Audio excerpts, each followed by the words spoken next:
Olá, tudo bem? Eu sou a doutora Flávia Trevisan, sou médica dermatologista e esse é meu canal de educação em saúde. Nesse vídeo eu fiz uma entrevista com a doutora Vanessa Strelov, que é médica infectologista.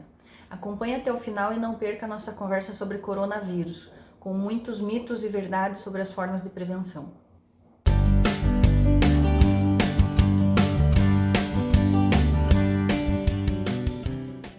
A doutora Vanessa Strelov é médica infectologista graduada pela Universidade Federal do Paraná e com residência médica em infectologia pelo Hospital Emílio Ribas de São Paulo. Olá, doutora Vanessa, muito obrigada por ter aceitado o convite, tudo bem? Tudo, muito obrigada eu pelo convite, é uma honra. Tudo certinho, e contigo, doutora Flávia? Tudo bem também. Doutora Vanessa, você é médica infectologista. O que é um médico infectologista? O médico infectologista lida com os diferentes tipos de infecções.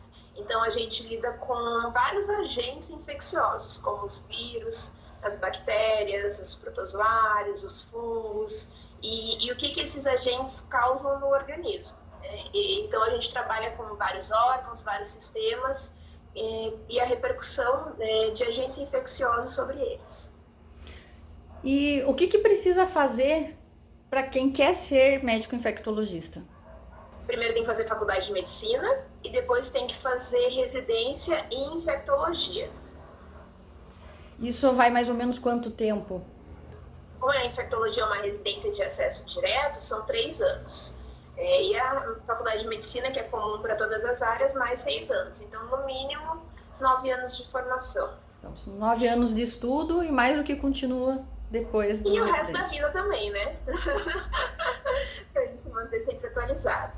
Você trabalha com vários agentes, com doenças que são infecções.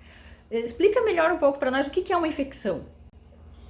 Infecção é quando o nosso corpo, as nossas células, elas são atacadas por alguma coisa estranha a nós. Então, pode ser uma bactéria, por exemplo, que a gente se infecta por ela, ela entra no nosso corpo e ela nos causa mal. Existem algumas situações que a gente convive bem com as bactérias. Por exemplo, no nosso intestino tem várias bactérias que não estão causando nenhum problema. Existem algumas bactérias que às vezes causam problema e às vezes não. E existem às vezes que a bactéria causa uma infecção que é uma doença. Então, a infecção é a situação que o nosso organismo ele é invadido por algum agente que não é nosso, né, que não é próprio da gente e que ele causa algum problema. Ele é como um parasita no nosso corpo. E aí as manifestações são as mais diversas, né? Depende do tipo de agente, do órgão acometido, do sistema acometido, da imunidade da pessoa, se usa algum remédio ou não. Então, tem manifestações muito variadas. E os tipos de infecções, assim, os mais comuns, quais que são as infecções mais comuns?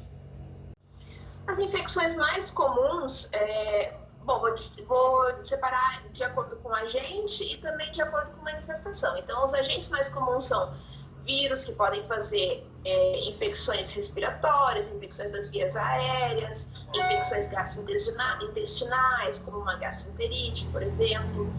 Bactérias podem fazer de infecções comuns, como pneumonia, infecção do trato urinário, sinusite, amidalite, são infecções bastante comuns, também pode fazer gastroenterite. Os fungos podem fazer, por exemplo, uma candidíase, tanto vulvovaginal, oral, os bebês têm bastante candidíase na língua, as pessoas que têm imunidade ruim também podem ter. Existem outras infecções por fungo que são um pouco menos comuns das pessoas verem na prática, como, por exemplo, paracoccidioide micose, uma infecção bem comum no Brasil. E aí tem outras que vão ficando mais raras, né? Os parasitas intestinais, por exemplo, também são infecções causadas por vermes. E aí existem diversos tipos, depende muito da pessoa, se é criança, se é adulto, se é idoso. Aí tem mais propensão a ter alguns tipos de infecção do que outros, se a imunidade está boa, se a imunidade não está boa. Então muda também de acordo com a pessoa. Por exemplo, uma Muda. criança, um adulto, é diferente o tipo de infecção que eles podem ter. É diferente o tipo, é diferente a resposta. O desfecho, desenrolar de uma infecção depende do agente, né? Qual é a agressividade desse agente, depende do que a gente chama de hospedeiro, que é a pessoa que está com essa infecção. Então, quem é essa pessoa? Ela tem doença, não tem doença? Como é que está o sistema imune dela? E depende das nossas intervenções médicas, né? Se a gente usou algum remédio, qual remédio foi, se deu certo, se não deu certo, se foi o remédio adequado para aquela situação. Então, esses 3 fatores vão interferir no desenrolar de uma infecção. E no teu dia a dia, no consultório, o que você mais atende? Quais são os casos mais comuns? No meu dia a dia eu vejo bastante tanto infecções agudas quanto infecções crônicas. Entre as infecções crônicas, o que mais aparece no consultório é o paciente que vive com HIV, hepatite viral, hepatite B, hepatite C. A gente tem bastante tuberculose, que é como que uma quase crônica, né? Uma subaguda dura alguns meses. A gente vê bastante sífilis também, que a gente acompanha por bastante tempo. Algumas mais raras, como eu citei a paracoxidiose micosa, a gente encontra no consultório. E entre as infecções agudas, a gente vê, por exemplo, gripes, gastroenterites, infecções das vias aéreas, infecções do trato urinário. A gente vê, às vezes, investigação, né? As pessoas às vezes não sabem que infecção que elas estão, se é infecção aquele quadro ou não. A gente vê as arboviroses, que são as infecções transmitidas por mosquito, que a gente está tendo, por exemplo, bastante aqui no Paraná agora, a dengue, tem zika, tem chikungunya. A gente vê mais raramente, por exemplo, malária. Aqui no Paraná não tem mais pessoas que viajaram e voltam doentes, a gente vê. A gente faz bastante isso assim, de medicina de viajante, que é eu vou para algum lugar que tem, por exemplo, malária, como eu citei agora, como eu me protejo. E faz prevenção, não só né, nesse cenário, em outros cenários a gente faz prevenção de infecções também, com vacinação, com outras medidas protetoras. Então é mais ou menos esse tipo de coisa que eu vejo no consultório. Você comentou das viagens, então também é interessante, dependendo da viagem ou do local que a pessoa vai, às vezes fazer uma avaliação com o infectologista, saber se tem alguma doença no local. É muito interessante, porque aí a gente pode planejar como é que a pessoa vai ficar segura. Às vezes a pessoa vai para um local que tem assistência médica, mas às vezes não tem. Então é interessante discutir as estratégias que mudam, né? Dependendo se a pessoa vai. Tem bastante gente que vai, por exemplo, para a Amazônia, mas é um local que é de fácil acesso a hospital ou não. E aí a gente pensa assim, se tem fácil acesso ao hospital, vai conseguir diagnosticar uma malária com facilidade. Se não tem, é mais difícil, a gente vai fazendo esse raciocínio. A gente vê o local para onde a pessoa está indo, se está tendo quais são as infecções que acontecem já constantemente mais frequentes, e se está tendo alguma epidemia, se tem risco aumentado para alguma coisa. A gente vê se existem infecções que acontecem lá que a gente tem como fazer vacina, se não tem, se tem como a gente fazer um remédio que proteja, ou medidas não de remédio, mas outras como um repelente, algum uso de alguma outra proteção. Então a gente estuda o que fazer para proteger a pessoa de infecções e uma estratégia para ela tomar caso ela adoeça nesse local. E, doutora Vanessa, você comentou também das vacinas.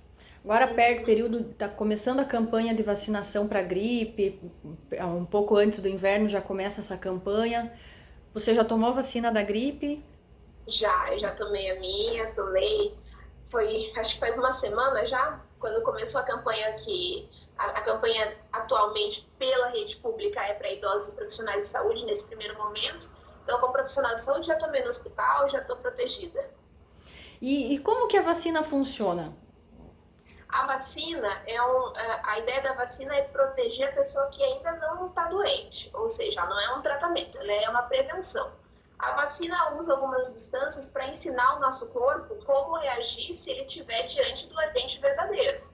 E ela tem diferentes mecanismos para isso, né? Às vezes é um pedacinho de um vírus, um pedacinho de uma bactéria, às vezes é o vírus inteiro que está morto, às vezes é um vírus que está vivo ainda, mas bem fraquinho.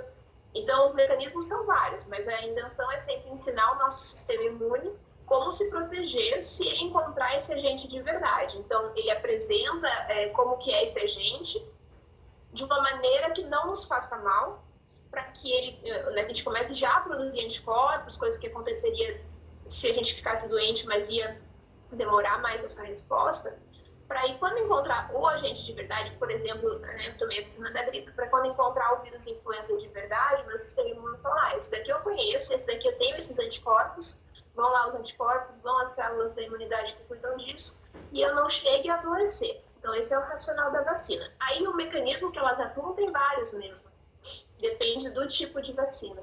Sobre a vacina da gripe, quem que deve tomar? Todo mundo deve tomar. Infelizmente, a gente não consegue na rede pública vacinar toda a população, por questão de custo, então são priorizados alguns grupos que teriam mais risco caso fiquem doentes ou então que tenham mais contato mesmo como profissional de saúde.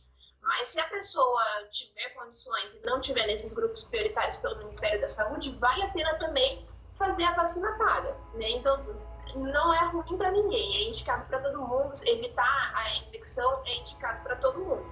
Mas a gente tem pelo SUS esses grupos prioritários, que além de estar indicado, eles têm direito à vacinação pela rede pública. E agora, nessa onda que está de muita informação sobre coronavírus e falando sobre tratamento, sobre vacinações, para o coronavírus, o novo vírus, o SARS-CoV-2, ainda não tem vacina. Ainda não. Nesse momento, eu ontem li um artigo sobre as vacinas que estão em desenvolvimento, os projetos. Se eu não me engano, são 5 ou 6 locais, vacinas candidatas a vacinas diferentes sendo estudadas. O processo de desenvolvimento de uma vacina, geralmente, ele é um processo demorado. É feita toda uma ideia teórica, um racional sobre um mecanismo que poderia funcionar para aquele agente. Então, é desenvolvido em laboratórios esse produto, ele vai passando por várias fases de teste laboratorial, depois para fazer os testes clínicos. Então, é um processo que geralmente é bastante demorado. Em situações de pandemia, como a gente está agora, isso tudo é acelerado. Primeiro porque a verba é maior, né, e é feito de uma maneira muito mais rápida. Alguns processos são reduzidos mesmo. Ainda é feito o processo para a gente testar a segurança, ter certeza que aquele agente é seguro, mas é feito de uma maneira mais rápida do que o comum, pela necessidade que a gente tem de tentar imunizar o máximo possível de pessoas agora. Então, tem esses 5 protocolos, 5 ou 6 ali, eu não lembro o número exato, que estão em desenvolvimento, mas nenhuma ainda que a gente saiba que funcionou, que já esteja pronta para se comercializar, nada disso. Está tudo em estudo e em breve esperamos ter a resposta desses estudos, né? Torcendo por todas elas a ficar pronta mais rápido mais rápido possível. A gente quer, né? Mas assim, infelizmente, quando a gente sabe que uma vacina está em desenvolvimento, não é igual a saber que então daqui a alguns meses ela vai existir, né? Tem todas essas fases de teste para saber se ela é segura, se ela é eficaz. Existem alguns vírus que eles mutam bastante, que eles são mais difíceis de desenvolver vacinas. Então o que eles estão fazendo no momento é pegar alguns conhecimentos que já tinha da época do SARS, né, que é um outro coronavírus, é o SARS-CoV, não o SARS-CoV-2. Já tinha algumas coisas que tinham sido estudadas naquela época, 2003, mas aí como houve uma recrudescência daquela epidemia, foi ficando um pouco mais de lado, então não partiu do zero esse estudo de agora, partiu desses conhecimentos sobre coronavírus que já existiam, outros tipos de coronavírus, e o pessoal está empenhado nessa busca de um agente que possa imunizar as pessoas em grande quantidade.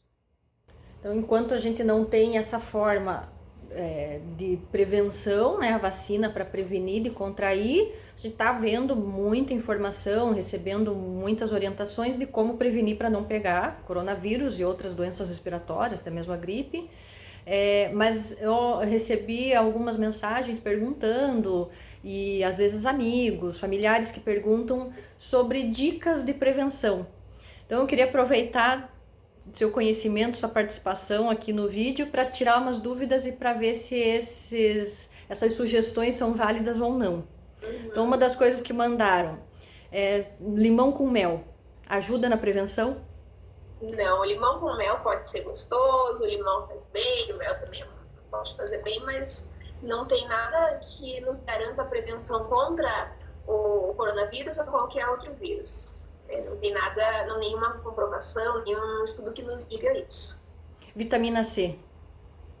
Também não tem nada, nenhum estudo que nos mostre que a vitamina C, em alguma dose X, que o aumento do consumo da vitamina C vai nos proteger contra o coronavírus, né? As vitaminas, elas são essenciais para o bom funcionamento do nosso corpo, numa faixa, uma quantidade que já é conhecida, e aumentar o consumo da vitamina C não nos protege dessa infecção. Infelizmente, não funciona também. E outra vitamina, eu como dermatologista recebi algumas dúvidas, porque estamos em casa, não estamos pegando sol, recebi um e-mail, uma notificação no WhatsApp falando que tem que tomar sol porque tem que produzir vitamina D, que previne do coronavírus.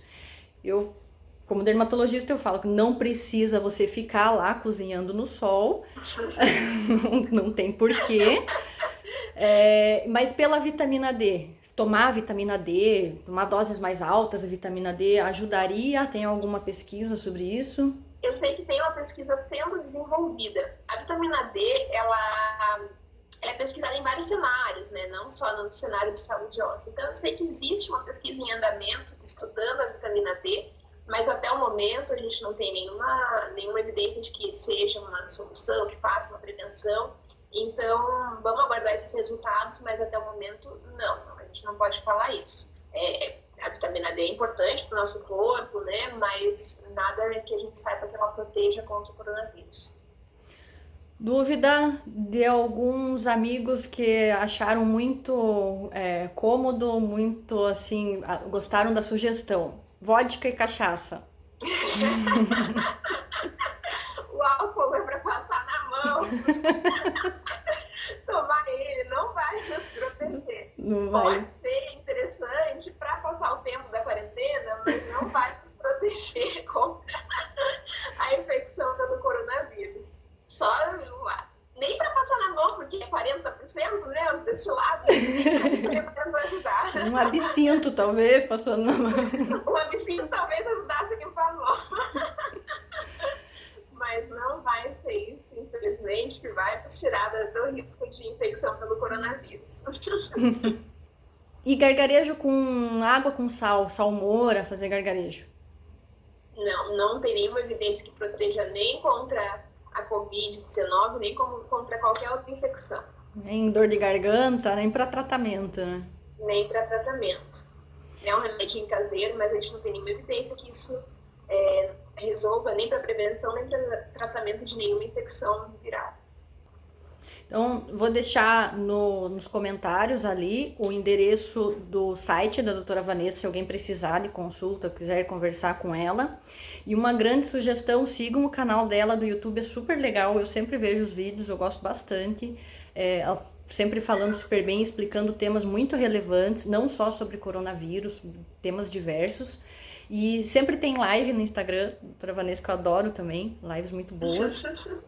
Eu quero agradecer, não sei se tem alguma outra orientação que você quer para encerrar, mas eu deixo aqui um grande agradecimento por você ter disposto um pouquinho do tempo nesse período aí de tanta correria, pra gente poder gravar. Imagina, eu que agradeço pela oportunidade, foi muito bacana, a gente tem que fazer com mais temas também no futuro. Atualmente eu só falo de coronavírus, é o que todo mundo quer saber, né? Me dá até saudade de falar das outras infecções. Mas basicamente não tem nada de muito inovador que eu possa falar agora, mas é para as pessoas não desleixarem, não esquecerem do que é básico, né? A gente não vai inventar roda, é higiene de mãos, é isolamento social, é etiqueta da tosse, ou seja, quando for tossir no cotovelo, então tossir num lenço, para não contaminar as mãos, depois a gente vai e toca em alguma superfície, contamina a superfície. Higiene das superfícies, desinfecção das superfícies com álcool 70. Quem tem sintoma respiratório, ficar em casa, não expor outras pessoas. Então, esse é o básico mesmo, mas é o básico que funciona. No momento que a gente tem que focar em evitar um número grande de infecções para não sobrecarregar o nosso sistema de saúde. Acho que é isso. Muito obrigada pelo convite, eu adorei. E a gente repete em breve, né? Um grande beijo para quem assistiu. Muito obrigada. Até o próximo.